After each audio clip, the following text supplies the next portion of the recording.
Recording. Double episodes. Chaos. Here we are.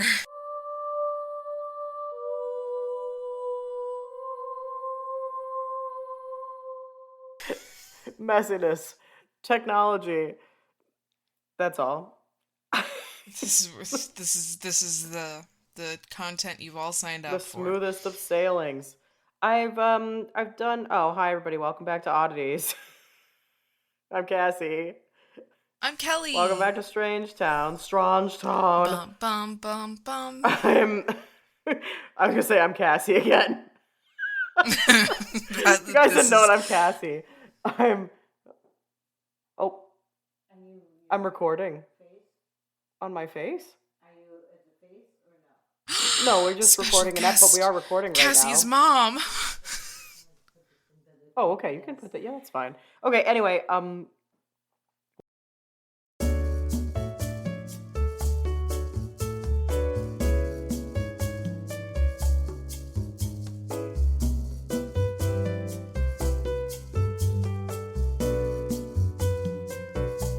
Oh, we're on social media. Follow along if you want a good time.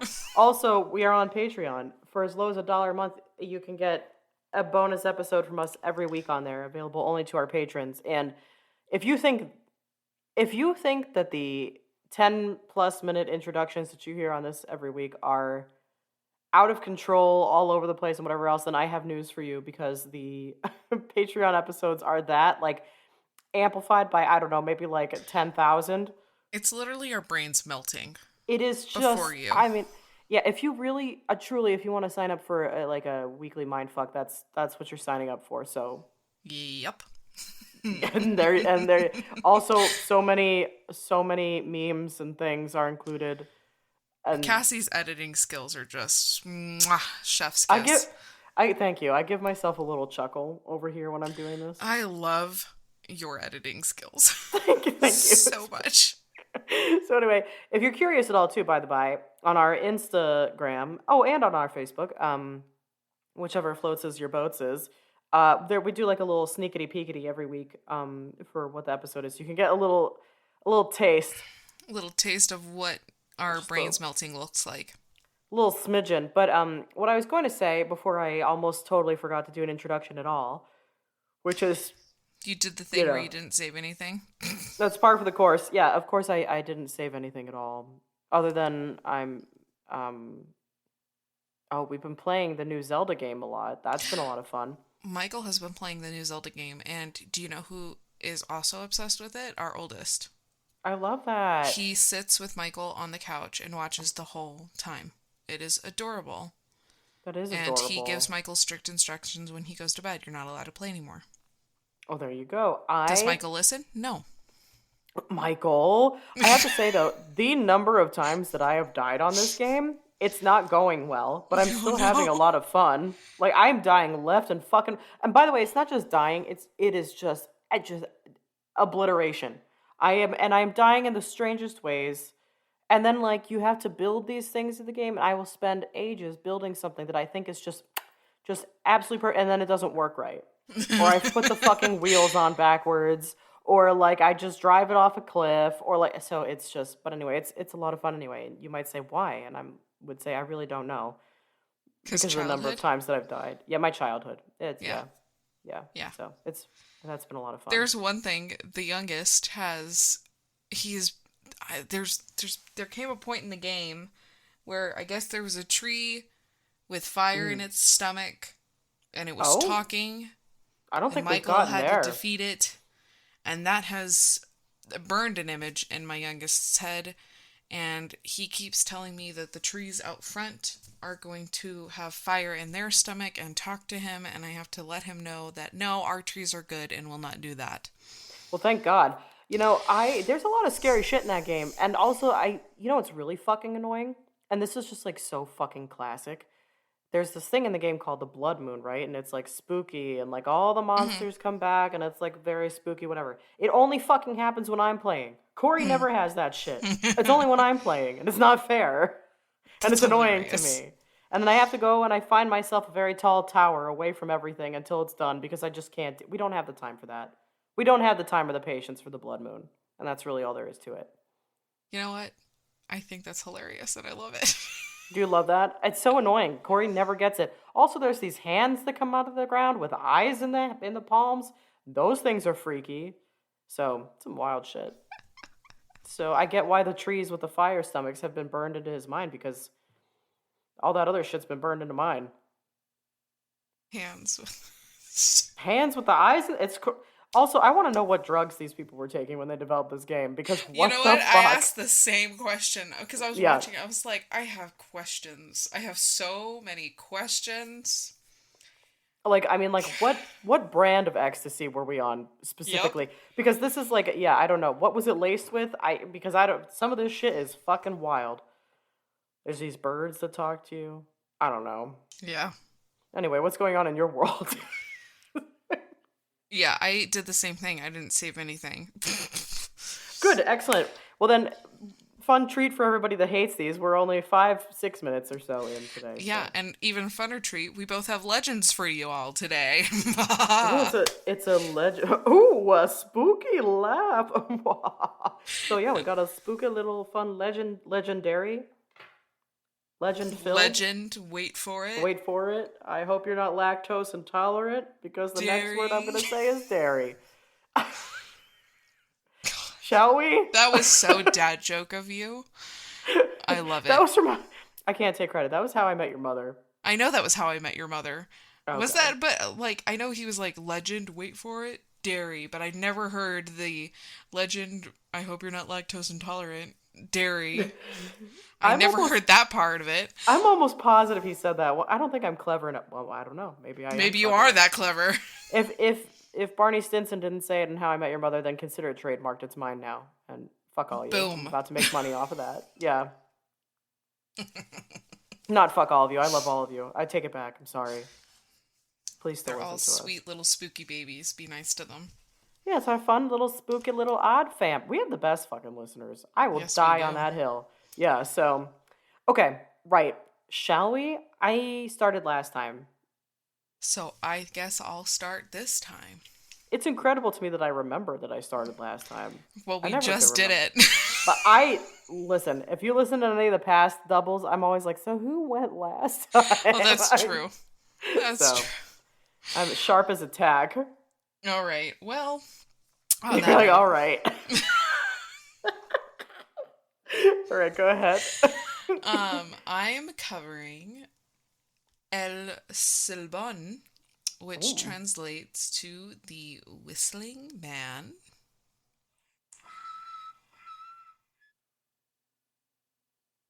Spooky.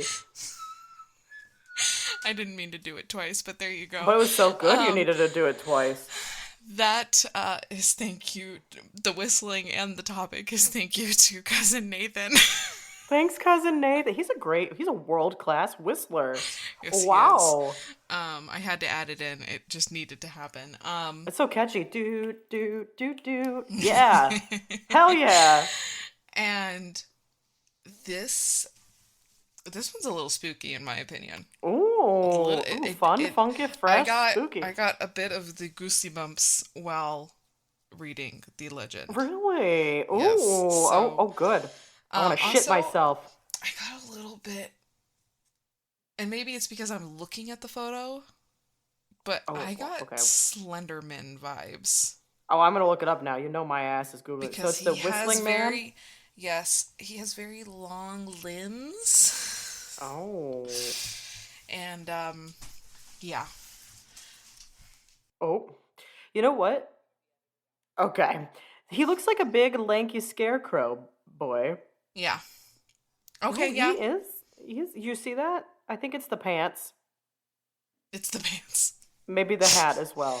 The scarecrow part is the hat, definitely. It's a Slender Man scarecrow. Yep, It's a country Slender Man. yep. It's the non-gentrified country.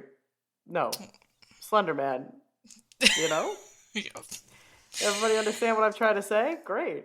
So, along the grassland plains known Ooh, as painting a Los picture. Llanos in Venezuela and Colombia, legends say a cursed soul walks at night carrying a bag filled with bones. Ass. This guy is creepy. Okay.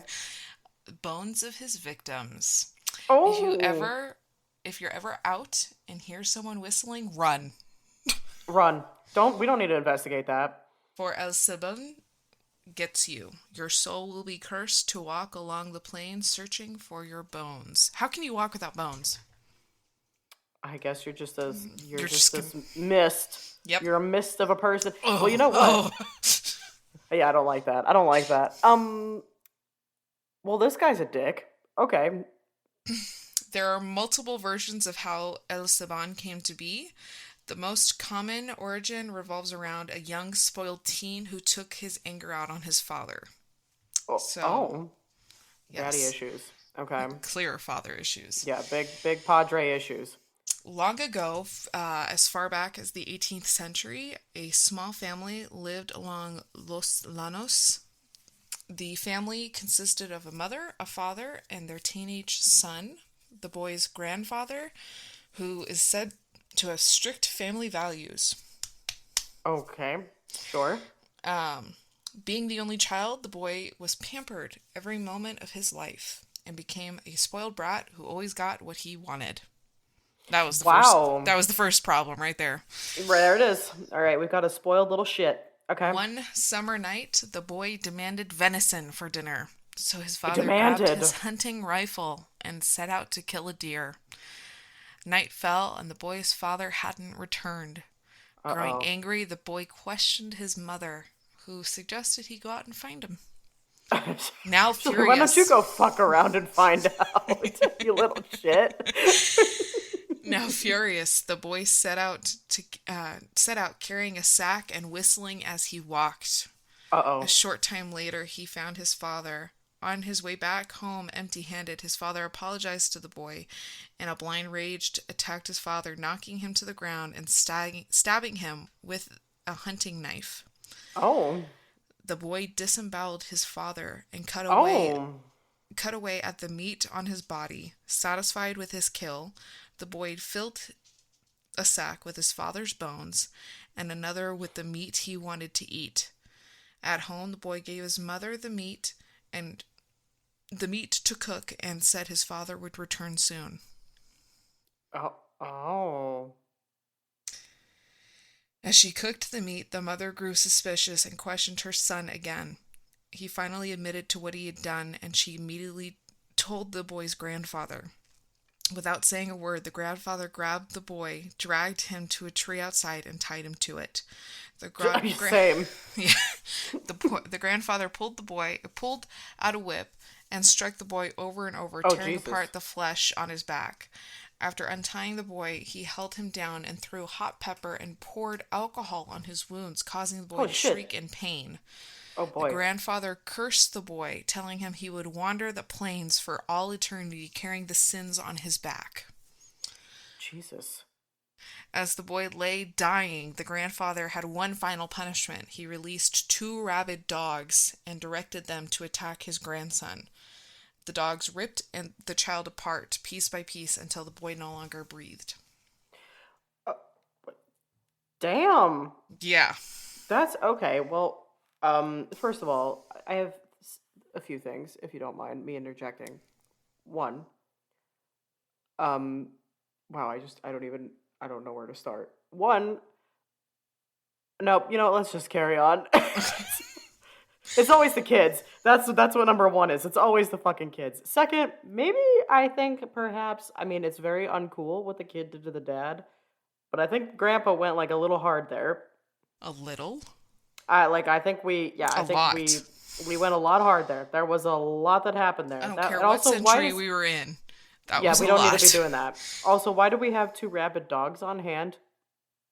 Oh, we're gonna get to that in a minute. Oh, okay. Because it changes in a way. Okay. But apparently we have dogs on hand. I don't know. Is there like a grossly overreacting grandfather in every telling of this? This guy's got issues. Okay, all right, okay. Since the day the boy died, many who wander the plains can hear the whistling echoing throughout the night. It's said the boy's cursed soul wanders the plains looking for victims to add to the bag of bones. If you hear the whistling close by, then you are safe. But if you hear the whistling sounds far, El Silbon is right behind you. Oh, strange. Ooh, like a Right? reverse psychology. Ooh. Those who have seen El Silbon say he has grown upwards of 6 meters or 19 feet in length Damn, damn. and walks along treetops of the forest. Others say he emerges from a long shadow that slowly catches up to you as as he whistles. That's spooky. Right? Long shadow again. Slender Man. Sorry. Yeah, we've got a countrified Slender Man. That's all it is. Regardless of where he emerges, he always looks the same. He has a tall, emaciated physique, usually wearing a straw hat. Oftentimes, he will have chunks of his flesh ripped away or hanging off. He will always be carrying a sack filled with bones that creaks as he walks. Oh. Most legends say El Silbon targets womanizers, sinners, and drunkards, with him being especially cruel to those who are drunk. If, Out of all of those, that's the one we're gonna focus on? What is this guy doing? I wonder if it's because he had alcohol poured on his wounds. Maybe so. Maybe so. That's a good point. I wonder if the grandfather was drunk. Maybe so. Maybe that's why he It went makes you so like. Yeah, it does make Yeah. you think. Good point. Okay, carry on. If El Silbon catches someone drunk, he will cut a hole in their stomach and suck the alcohol out. He'll then reach out and remove his victim's bones one by one from the same hole. What the fuck? Where did this originated in Spain or was it Venezuela? Venezuela and Colombia.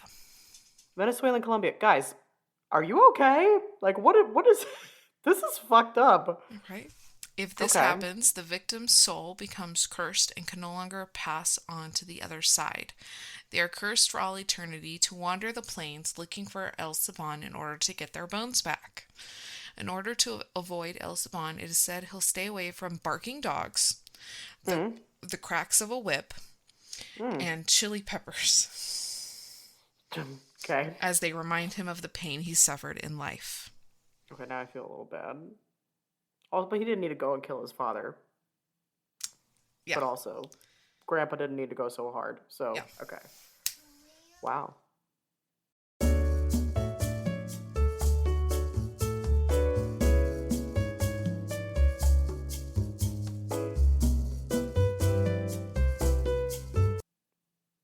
Other legends say El Silbon will sometimes wander into someone's house or sit outside where he'll empty his bag and count each bone as he whistles. That's horrifying. I could get down with it if he stays the fuck outside. He don't need to come inside and do that. I Do don't want that him shit counting outside. bones. I don't want him counting anything, but if I had to pick, I don't want him in the house. Yeah, doing that's it. true. Damn. If more than one person in the household hears the whistle, then everyone is safe. But if only one person hears it, then they will be dead by the morning. Oh no. Yeah. Then the countdown's on. Oh no. As the legends have evolved, some stories claim that El Silbon is harmless during the drought seasons in Venezuela. Spotting him sitting in the trees during the drought means the drought will continue for several more weeks, but if the rain comes, then you'll know El Silbon is out looking for a hunt.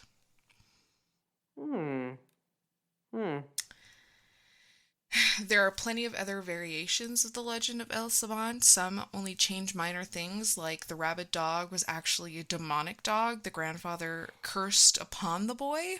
But like, how do you just have them hang again? Is his grandpa the fucking Antichrist? Where is he getting access to this shit? Yeah. And he's like cursing the kid and like, what is he, a fucking wizard? What's going on here? Another minor change, it says it was the grandmother, not the mother, that became suspicious.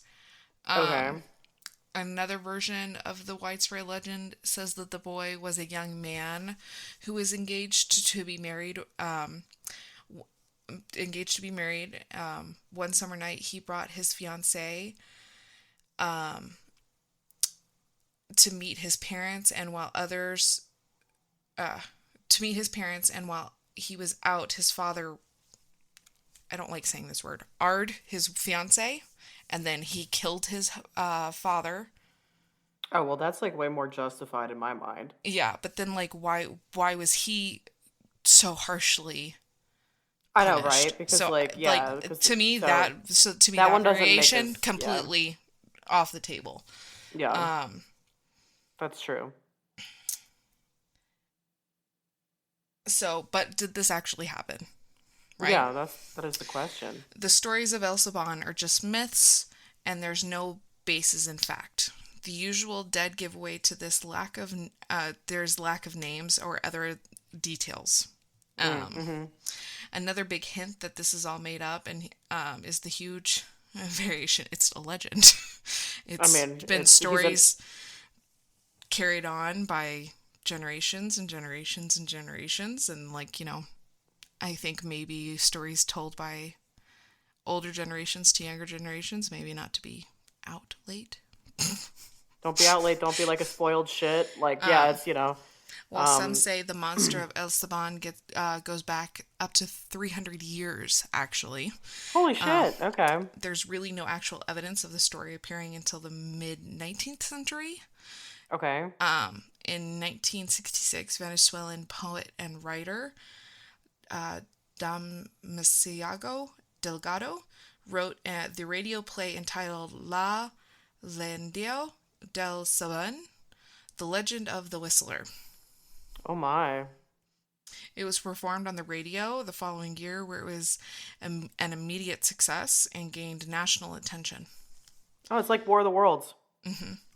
So, and there you have it, the legend of El Silbon. That's wild. Holy Right? shit. I had a lot I of fun with this one, I'm not gonna lie, but it did give me massive goosebumps, and also it was just, that is wild. That is, yeah, that's spookala bookala to the nth Very spooky. degree. I also was thinking to myself, okay, so like picture this. Say this thing is quite old. It's 300, a couple hundred, whatever. It's an old story, right? My thing is think of the plains. Think of like, okay, so we have like these isolated family units out on the plains. They probably do have scarecrows. They've got these probably tall grasses. I don't know if like how where I grew up, we had a lot of like tall, grassy, open fields. If you do stand in the middle of one of those on a very windy day, it will whistle. Mm. And I was like, oh, so we've got these isolated rural family units way back when. Maybe like the kids were out and they heard this shit and it got like crazy. Like maybe, and then maybe it like morphed into this thing where they're like, oh, well, I've got an idea. I'll come up with this spooky story so my kids don't turn into these little brats. And like, you know what I mean? Yeah. And like, so like I could kind of see too how the environment could have maybe lent a hand in all of this. Well, and also, like, and it does, they're like, they describe the plains. So, Mm-hmm. no, that's a Yeah. very good point. Oh, thank you. Snaps I for was just doing Cassie, some. thank you Thank for adding you. that. Thanks. I was just doing a little thinking while you were talking, and I was like, yeah, I mean, I think too, like with a lot of these legends, the environment itself lends. You got to have the right setting, Yeah, otherwise it's not going to be spooky, you know. So, yeah. No, but I I don't want love this guy that. coming to my yard and counting Oh, any hell no. bones. He's not welcome here, No. and certainly not in the house. Absolutely Mm-mm. not. Nope, thank you. Nope, nope. I No, think no, I'm no. safe anyway because Donut never shuts up. So Yes, constant barking. when I was reading the dogs barking, I was like, oh, thank God, I'm good. We're safe. Yes. If not, everybody just go Google dogs barking and just play that all the time. You'll be fine. Yep. See? Loophole. That's a good one. Well, thank you. Good find. Thanks, cousin Nathan, for the whistling Thank you, too. Nathan. You're Yeah. the best. And what legend does I Cassie have? I too have a legend. This is from listener Trista. Hi, Trista. Hi, Thank Trista. you. I was smart enough to write it down this time. Um, this is Marjorie McCall, aka the Lady with the Ring. It is the I know it's the infamous story of an I might be saying this wrong. Armagh woman who was buried alive. Oh my. I know, but it's legend. Wait for it, dairy. I hope you're not lactose intolerant. All right, so um, some of course do believe that the story of Marjorie McCall, the Lady with the Ring, is true. Others believe there's this distinct lack of evidence, and like burial records suggest that like this is just a legend. It's this woman who survived this what we're going to call premature burial, and it's just mere folklore. But anyway, there's a famous gravestone. It was created by stonemason William Graham. It is placed in the Shankill Cemetery. It's circa 1860. But according to researchers, the church has no records of a Marjorie McCall buried in Ooh. buried in 1705 when this was thought to take place, nor of her being buried again later. So anyway, here we go. True or not, here's the story of Marjorie McCall, the woman who died once but was buried twice. Do I do do do know. do do do do. I'm glad you wore your spooky sleeves, by the way. Good call, good call. Spooky sleeves. So anyway, after succumbing to a fever of some sort back in 1705, I'm going to go ahead and argue maybe it was consumption, maybe it was, I don't know, like a flu, what have you. Nobody lasted long in 1705. But anyway, this Irish woman, Marjorie McCall, was hastily buried, right?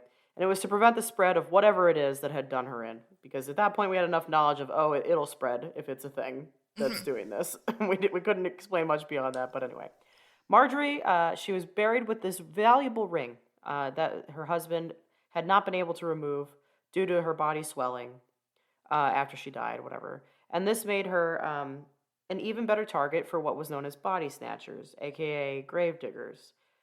Body snatchers actually played a very huge role, fun fact, everybody, in my senior thesis back in college. I Ooh. talk extensively on this topic. But anyway, they would cash in on both the corpse and the ring.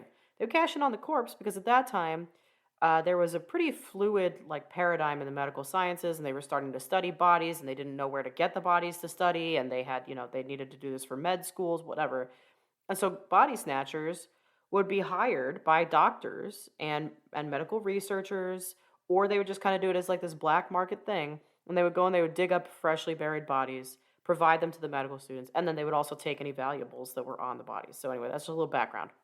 Any hoozles, Marjorie was buried with this ring, right? So the evening after she was buried, before the soil had even settled, these grave robbers, body snatchers, whatever you want to call them, they show up and they start digging, right? And they're unable to pry the ring off the finger. So they decide to cut the finger off. And as soon as the blood was drawn, Marjorie wakes up from her coma, sits straight up, and screams. As you do. Which fucking same. So what a way to fucking wake up. Okay? What the hell? Anyway, the fate of the grave robbers remains unknown. One story says the men dropped dead on the spot. The other claims they fled and never returned to their chosen profession. My vote would be dropping dead on the spot because that's probably what I would do. Anyway, Marjorie, now without this finger, she climbs out of the hole and she makes her way back home. Her husband, John, was a doctor, and he was at home with the children, and he hears a knock on the door. And he tells the children, if your mother were still alive, I'd swear that was her knock. Maybe she did one of those I don't know. But anyway, he opens the door to find his wife standing there, dressed in her burial gown, clothes, whatever, blood dripping from her finger, but very much alive, and he drops dead. Dead, gone, dead. Died, R.I.P. me, dead. So, he was then buried in the plot that Marjorie had vacated. So, Marjorie goes on, and she remarries. She has several children. She has a long life. And when she finally does die, she is returned to Shankill Cemetery in Lurgan, Ireland, where her gravestone still stands. And it bears the inscription, quote, lived once, buried twice. I want to visit this woman's grave. I do too. I mean, listen, I already want to go to Ireland. This just gave me an extra reason. And so, now, I guess the guy who's in charge of this graveyard, whatever, this grave, is there, and this historian, looked into it, whatever, he talked to this guy, and, he says, Marjorie McCall was reputed to have lived once, but buried twice, as it says on her gravestone. And, he takes this reporter who wrote this article that I, took this information from, and he says, this is the grave I have been asked many questions about, as there are a lot of people who are skeptical about the truth surrounding this story, whether the story is a myth or not. And he, the historian, believes the story to be true based on his research. There is this, alternate telling where, there was one night where a group of men, they heard, rumors that Marjorie wasn't actually dead. So they go to dig up her grave and check if the rumors were true, and they find her body's warm, and there are scratch marks on the inside of the coffin. And it seemed that she had been buried alive, or had desperately tried to escape her coffin. And then shortly after she was buried, then the grave robbers come to retrieve the ring, blah, blah, blah, blah, blah, whatever. And then they wake her up. So there's like a slightly different telling of it. But long story short, supposedly, according to this historian, the woman was real, and it said that she was reported to live in Church Place in Lurgan, and she returned home with a knock at the door, and then the husband dies. Um, but anyway, she's got the headstone. It exists in this cemetery, and so we aren't really sure. The burial records don't show a Marjorie, but at the same time, like there are these stories. I don't know.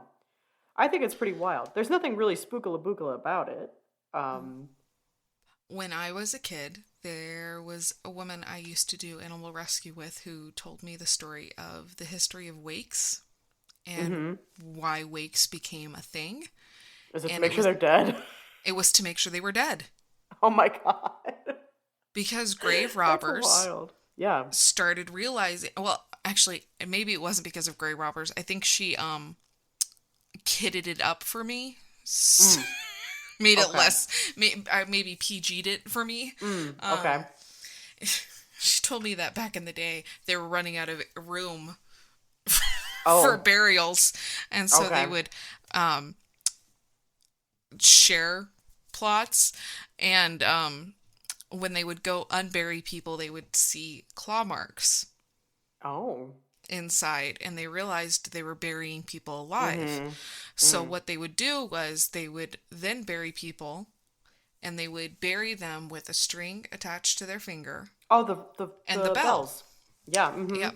And it would be the job of somebody to stay by graveside, and if the bell started ringing, to then Yeah. unbury them quickly before before Yeah. they were buried alive. Being buried alive is like one of my biggest fears. I gotta be honest. It makes me Freaky it gives fucking me Kill shit. Bill vibes, I'm not gonna lie. I've never even seen Kill Bill, so but I Yeah. believe it. Yeah. It's freaky stuff, and I hate that like we had that whole part of our history as human beings where they had to bury them with a string and a bell and everybody. Here we are. I mean, yeah. So anyway, that's Marjorie McCall. Thank you, Trista. It was fun to read about. I don't know if I believe it's real or not.